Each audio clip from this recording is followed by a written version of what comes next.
Hey guys, Bigstuff3 here. How is it going? Thanks for checking out the video. As always, try to like, comment, subscribe to the channel, share it with your friends. We're going to be going into another video today on how to bounce around the tables and curves and how to specifically save tables individually with this software. Most ECUs out there or other computers, you have to save and download an entire file based on your parameters and how you've changed things around the background. One of the great things about this software is you're actually able to save every single table as its own tune-up, if you would. Okay, so what I mean, for example, is if I just come over here to my fuel settings and go to my base fuel table, okay, I've got a fuel table, and obviously there's nothing special about this, it's my fuel table. But I have the ability to actually save this as its own individual tune-up, if you would. It's a fuel table one card. It gives a date and a time. This comes up, generates automatically. And if I click save, I now have this entire map backed up. Okay. So let's say I do something just dumb and I come over here and I hit 100. Okay. Now my entire fuel map is completely destroyed. I've now jacked up the whole thing while I'm doing this live. Well, there's a couple things you can do. You can hit the back button. Okay, this back arrow will take you right back. Okay, so as long as you have this window open, this fuel table open, whatever you're working with, you're going to have the ability to undo or redo your changes. So if I go back, now my jacked up numbers are there. Now, the ECU hasn't actually taken the changes yet because if you come down here, the burn button is red, indicating it needs a burn to actually take the changes. If you don't hit the burn button, it's not going to take the changes that you make. And when you click the burn button, whatever is changed in your tune-up, it's actually going to write. So if you were somewhere else in your tune-up and you were making changes, but you had actually hit burn and you finally do hit burn, it sends all those changes back to your computer as far as anything you have edited, okay? So if I come over here and I go back to my back arrow here, okay, again, this just shows that my numbers are still there. They haven't gone anywhere yet.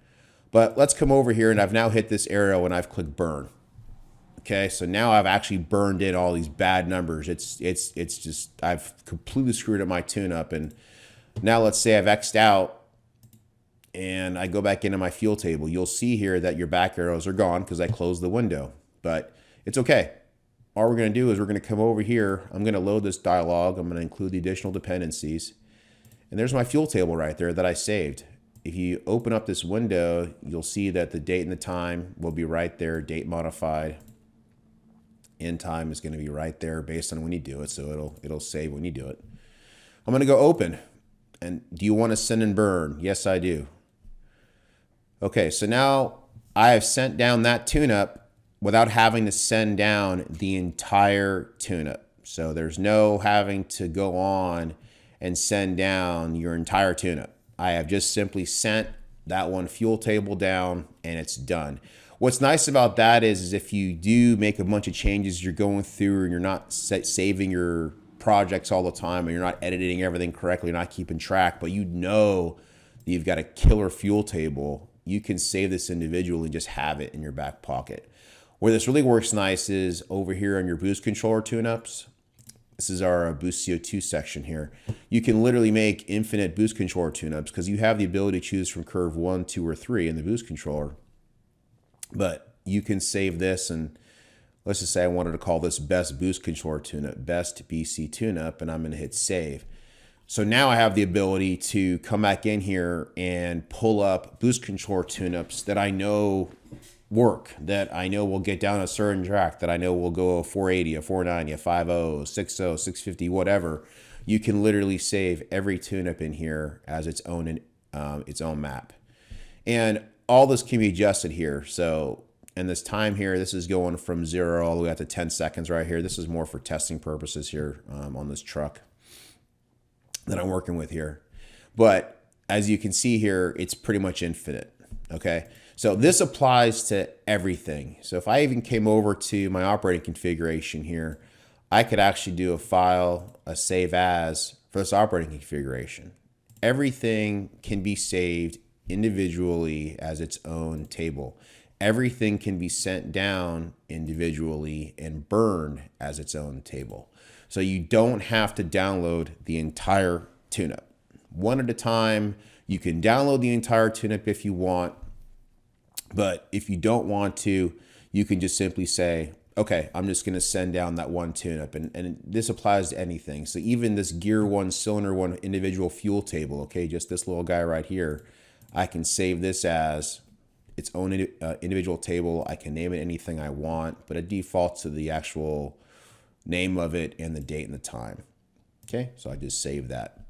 So very powerful as far as that goes. That saves a lot of time as far as having to not have to download the entire tune-up. And if you want to start saving your individual boost controller tune-ups, your individual SR2 gear curves, you can have up to 9 curves on here if you had settings in here that you wanted to use for your gear curves, but you wanted to save a bunch of different maps, go ahead. You can just save these all down. Just save this as SR2 gear curve, whatever you wanted to label it, you know, and just save it. And then you can just push it right down. So again, if just to show how it works here, if I added all cells, if I added 10 degrees or just did something stupid here, and I had a map that I didn't like at all, and I burned it in and I saved it, right?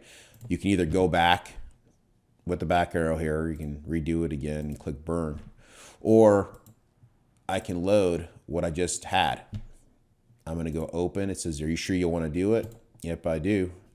And there you go. So now just that individual table is burned down. Very, very powerful in that respect that you do not have to download the entire tune-up. You can just take that one window. So let's go work with the AFR table right now. And let's talk about in the top of these tables here, how all the stuff works up here. So basically we have the ability to export a table. I can export out this table. It's pretty much the same thing as saving the table up here in the upper left-hand corner, but I can export it out. I can import a table if I wanted to bring in another table from another tune-up somewhere that was based somewhere else in a different project. Okay, I can bring in that table. But these are pretty much standard up here as far as equal a certain section. So if I highlighted just one box, or if I highlighted a group of boxes here, you could have an equal to, set them all to something. You can go up by 1/10, right? I can go down by 1/10. That's what these up or down arrows are. I can subtract from the cells a certain number, and it doesn't matter. You can go by, point, 10, thousandths, whole number, whatever you want to do. I can increase them by a certain number. I can multiply them by a certain number. If I want to go up by 20% in this case, I'd be 1.2 as an example. Now I can interpolate here. So when we do the interpolation, we're basically going to be looking at this box, for example, or these boxes, for example. We're looking at the corners, and we're going to basically mesh everything to interpolate all these boxes together. So if I clicked on interpolate, I just simply change this 0.937 box here, okay? But let's just say I wanted to interpolate this whole entire row from 0.834 lambda to 0.940 lambda. If I click interpolate, now a lot of this stuff just changed. Now, you don't have to keep it. I can just go right back to where I was, just keep going all the way back here. And this now is the exact same window. By clicking on the left button all the way to the very end and grayed out. Now this is exactly what I started with. And what I also recommend doing is, before you even start doing anything, just save the table. That way, in case you've gone too far and you can't even remember what you've done, if you accidentally closed out the window and you lost your arrows, you've now have a table saved as a backup, which you can refer to. Okay, so go ahead and click burn on that. To keep going here on the interpolation thing here, if I wanted to interpolate horizontal, same thing. Let's just say I just chose, let's go down here. And I want to interpolate here horizontally. I would click that, but these numbers here for the most part are all the same down here, okay? But let's just take these numbers and let's just go down with these guys now. So now I'm jacking up that table. Okay, so now these have all been lowered. If I come over here, highlight this section, left click and highlight. If I do interpolate horizontally, now you'll see all these numbers just change right here. So from 0.937 lambda to 0.923, everything just interpolated horizontally. If you don't like it, go right back, and you're right back to where you were before. Okay, just keep on going all the way back again. As long as you have that window open, you'll go right back to where you were before. So let's go back now. Let's go back to where I lowered those numbers down. Okay, and now I interpolated right there from left to right. What if I wanted to go from vertical? So if I grab that same box, I went over here to vertical, Boom. Now I've just interpolated, and it's interpolated vertically. So it interpolates the columns vertically. Okay. So if I wanted to look at this in a 3D view, I can kind of see down here in the lower right-hand corner that that's the area that I've jacked with here. And everything actually looks pretty smooth in this table. But let's just say, get out of the 3D view here. Let's say I make this 1.2. And let's say maybe I make this 1. And let's say maybe I make this guy 1.3, or I'm sorry, another 1.2. Now, if I go back and I look at this in the 3D view, I'm going to have some pretty gnarly rises right there because those values are very high. So that's what's nice with the 3D views. You go in here and you can look and see if you've got some numbers that are completely out of whack, which make no sense. So again, we don't got to worry. We're still open in this window. I can hit back on the left arrow and those will go away. Very handy to have. Same thing if I wanted to go back, I can go right back because I've got this window open. They can stay there. So let's just keep them there for a minute. And if I was to come over here and grab this entire row of boxes, we have what's called a smoothing feature. Okay. And this smoothing feature basically just takes all these boxes and just smooths out everything as best it can. Now we've got those big peaks. So if I click smooth on there, okay, I've just smoothed out that entire section. If I go back to my 3D view, okay, those peaks are still there, but they're not as dramatic as they were, right? So it definitely smoothed out a little bit, and it smoothed out everything around those peaks. So if I just click back again, now I'm back to where I was before. But that's the point of the smoothing features. If you got these big peaks and you do actually want them in there, instead of having these big drastic changes on the table, you can just simply smooth it out, and then that way it can look something like this here. Okay, better representation of what's actually going on. So if I go back to my main map here and I just keep clicking left, now I'm back. I'm back to exactly where I was in the very beginning. I'd also saved the table in the very beginning, so I could also load that. So I'll just click burn, and I'm right back to where I was before. But that's how every table inside the software works. This is the Lambda table. You've got a Spark table. Okay, every table works exactly the same way as far as how to change all the numbers inside of them here. Okay, your Spark maps and your fuel maps have a lot more resolution to them versus the AFR. Obviously, you can see how many more cells we have here. But there's way more to work with as far as the Spark and Lambda tables go. Now, let's just say we want to edit a table. Okay, so let's just say I'm going to come over here.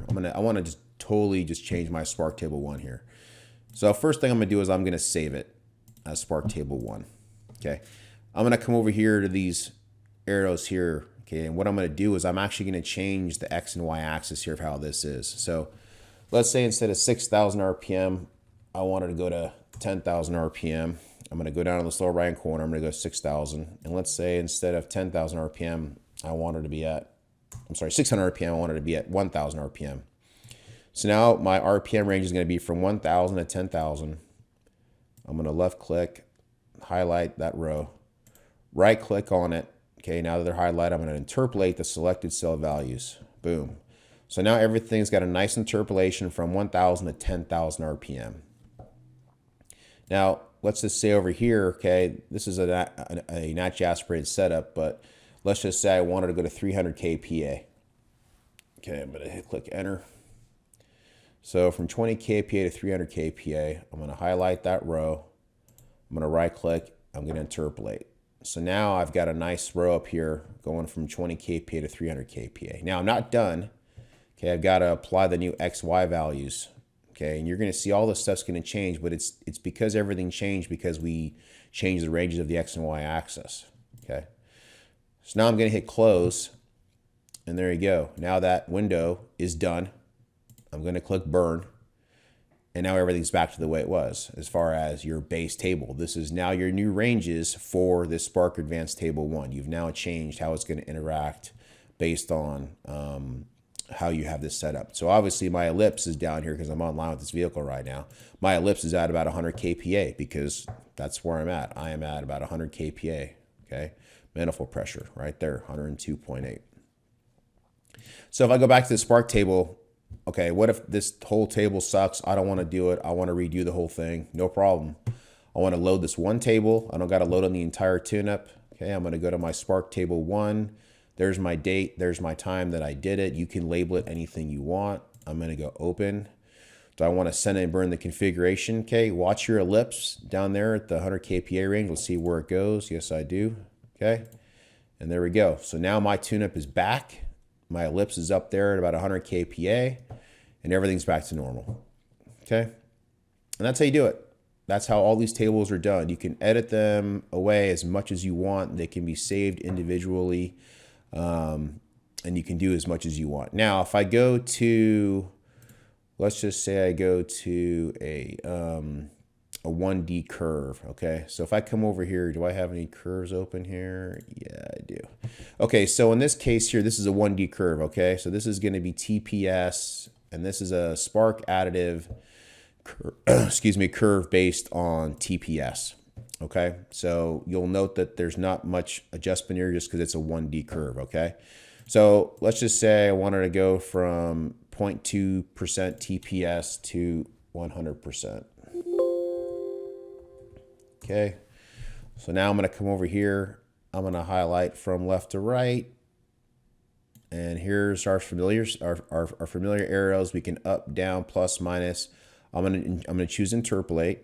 Okay, so now I've got it from 0.2 to 100% right there. Okay, my TPS down here shows 0 to 100% as well. So let's just say starting at 0.2%, I don't want to pull any timing. Actually, let's just say in this case I want to add 10 degrees. Okay, now I've got 10 degrees at 100% TPS. I'm gonna highlight that row. I'm gonna click interpolate, and now I'm done. So now at 0.2% TPS to 100% TPS, I'm going to have no timing added, but I'm at 100% TPS, I'm going to add 10 degrees. Just a general example. This doesn't mean anything. This is just showing how to edit these curves. When you come over here, this is where you set your y-axis minimum, your y-axis maximums. They're always going to default to the auto. Okay. So up in this area is where you're going to change how to edit how the graph looks to you. Okay, and that's how you edit the 1D curves. Very simple, how to bounce around, and guess what you can do too, which I love? You can save it. So this is going to be called generic curve 3. You can label it anything you want. Again, there's basically infinite amount of tune-ups that we can have here. Okay, I'm going to click burn, and now it's good. So now what happens if I'm offline? So I just disconnected from the Wi-Fi router. Okay, I'm now offline. Everything's going to go gray.